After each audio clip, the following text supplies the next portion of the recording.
Mi hanno detto che tutti i grandi sogni si fanno da bambini. Tu lo ricordi il tuo?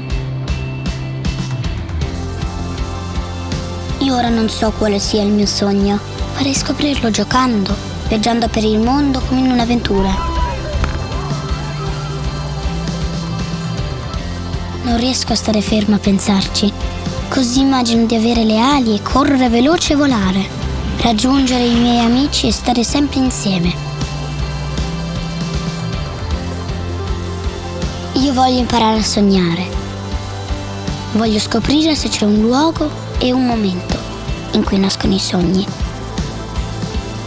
Se cadono dal cielo, dalle nuvole, se li abbiamo già dentro, sotto la pelle, o se c'è qualcuno che possa dirmene uno. Tutto per me. A me quest'estate è il mare che ha parlato.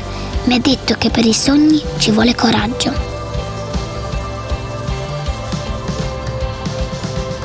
Mi ha detto di seguire sempre la mia strada e che non importa se ora non la so, perché la saprò. Forse è vero che i grandi sogni si fanno solo da piccoli. Io, da grande, voglio che diventino veri.